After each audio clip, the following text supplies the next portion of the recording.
नमस्कार, आदाब। मैं सदर सैफी और आप देख रहे हैं हमारा खास बुलेटिन। उत्तर प्रदेश की सियासत में पीएम मोदी की अगुवाई वाली बीजेपी के विजय रथ को रोकने के लिए सपा प्रमुख अखिलेश यादव एक के बाद एक नई सियासत प्रयोग कर रहे हैं, लेकिन अभी तक सफल नहीं हो पाए हैं।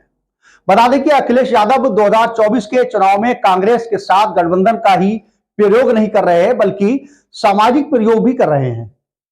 वहीं पीडीए के नाम अखिलेश ने दिया था। पीडीए का मतलब पिछड़ा, दलित और अल्पसंख्यक बताया जा रहा है। 2024 के रणभूमि में सपा की तरफ से घोषित किए गए उम्मीदवारों की सूची में अब यह बात साफ दिख रहा है कि ब्राह्मण पूरी तरह से साफ हो और ठाकुर और मुस्लिम हाफ। अखिलेश यादव अब एमवाई और ना ही पीडीए फार्मूले पर दांव कर रहे हैं, बल्कि डीपी यानी दलित पिछड़ा समीकरण को लेकर आगे बढ़ते नजर आ रहे हैं। वहीं बात करें सपा में, यूपी में कांग्रेस के साथ साथ गठबंधन पर चुनाव लड़ रही है। सीट शेयरिंग के तहत सूबे की 80 लोकसभा सीटों में कांग्रेस 17 सीटों तो सपा को 63 सीटों पर लोकसभा चुनाव लड़ने की सहमति बनी है। सपा अपने कोटे की 63 में से एक भी सीट भदोई टीएमसी के लिए छोड़ दी है, जबकि 62 सीटों पर सपा चुनाव लड़ेगी। सपा ने अभी अलग अलग सूची के जरिए 47 लोकसभा सीटों पर उम्मीदवारों के नाम का ऐलान कर दिया है, जिसमें एक ब्राह्मण नेता का नाम भी शामिल है। इतना ही नहीं कि सपा ने ठाकुर और मुस्लिम समुदाय को भी कुछ खास जगह नहीं दी है। अखिलेश यादव ने अपने कोटे की 62 में से 47 लोकसभा सीटों पर उम्मीदवार उतारे हैं, जिसमें सबसे ज्यादा तवज्जो दलित और पिछड़े वर्ग में आने वाले जातियों को दी है। सपा ने 24 ओबीसी समुदाय को टिकट दिए हैं, इसमें से 14 समुदाय के प्रत्याशी उतारे हैं। इसके अलावा कई स्वर्ण समुदाय से प्रत्याशी हैं। 3 मुस्लिमों को टिकट दिया है।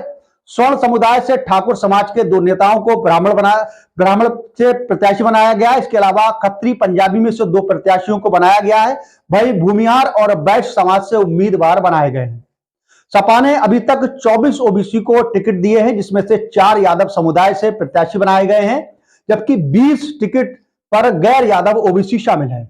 गैर यादव ओबीसी की 8 और 3 कुर्मी, जाट व मौर्य शाक, वही मल्ला व गुर्जर, लोध और 1 समुदाय से प्रत्याशी हैं। वहीं सपा ने अभी तक दलित समुदाय से 14 टिकट दिए हैं, जिसमें से 14 प्रत्याशी आरक्षित सीट से बनाए गए हैं, जबकि दलित नेताओं को जनरल सीट पर टिकट दिए हैं।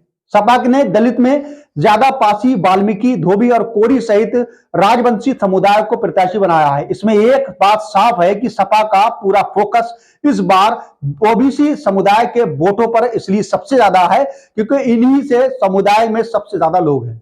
सपा और कोर बैंक एक आम यादव मुस्लिम के साथ ठाकुर हुआ करता था, लेकिन यूपी के बढ़ते सियासी समीकरण को अखिलेश यादव ने हाथों से सपा की कमान आने के बाद स्वर्ण और दोनों को दूर कर दिया है। अखिलेश यादव और ब्राह्मणों की जगह ओबीसी और दलित नेताओं को सियासी अहमियत देने का काम नहीं कर रहे हैं और ठाकुर समुदाय से भी खास तवज्जो नहीं मिलती दिख रही है। सपा प्रमुख अखिलेश यादव के आसपास से कोई बड़ा ठाकुर और ब्राह्मण नेता नहीं दिख रहा है। बता दें कि सपा ने 2024 के लोकसभा चुनाव में किसी भी ब्राह्मण को टिकट नहीं दिया है, जबकि पार्टी बुनियादों में रखने वाले ज्ञानेश्वर मिश्र का नाम था। भाई ब्रज भूषण तिवारी के माता प्रसाद पांडे जैसी महान ब्राह्मण नेताओं के साथ अखिलेश की पार्टी का एक मजबूत जनाधार हुआ करता था। वहीं मुलायम सिंह यादव की ये टीम हुआ करती थी, जिसमें इनको काफी वरीयता दी जाती थी। बताते चलें कि मोहन सिंह को लेकर राजा रेवड़ी रमन सिंह जैसे ठाकुर समुदाय के नेताओं का अहम रोल हुआ करता था, लेकिन अब सपा से इन सबकी दूरी बनी हुई है। मुलायम सिंह यादव ने पिछले मुस्लिम सियासत के साथ साथ ठाकुर और ब्राह्मण समुदाय को भी बैलेंस बनाकर रखा था, लेकिन अखिलेश यादव के हाथों में पार्टी की कमान आने के बाद धीरे धीरे ही समुदाय के नेता टूटते चले गए। अखिलेश यादव ने 2022 के विधानसभा चुनाव में ठाकुर नेताओं को नजरअंदाज कर दिया था, तब ब्राह्मणों को तवज्जो दी थी और भगवान परशुराम की मूर्ति लगाने का भी काम किया था। इसके बावजूद सपा ब्राह्मण वोटों को हासिल करने में सफल नहीं रही। वहीं विधानसभा चुनाव में ब्राह्मण ठाकुर दोनों ही समुदाय के लोगों की पहली पसंद बीजेपी बन गए थे। वहीं CRDS के आंकड़ों के मुताबिक 58% से ज्यादा वोट दोनों ही समुदाय के बीजेपी को मिले हैं। सपा को 7% ब्राह्मण और 5% ठाकुर वोट मिले थे। इसलिए अखिलेश यादव ने पीडीए का नारा दिया और इसी फार्मूले पर 2024 के लोकसभा चुनाव लड़ने पर दांव चला। अखिलेश ने पीडीए फार्मूले पर टिकट बांटने का फैसला किया, जिसमें ब्राह्मण और ठाकुर को पूरी तरह से नजरअंदाज कर दिया गया। सपा ने टिकट को देखते हुए लगता है कि अखिलेश यादव ये मान चुके हैं कि ठाकुर और ब्राह्मण को टिकट देने के फायदा नहीं है और उम्मीदवार इनसे क्या उतारा जाए। अखिलेश यादव के कोर वोट बैंक रहे यादव और मुस्लिम को भी बहुत ज्यादा जगह नहीं दी गई है।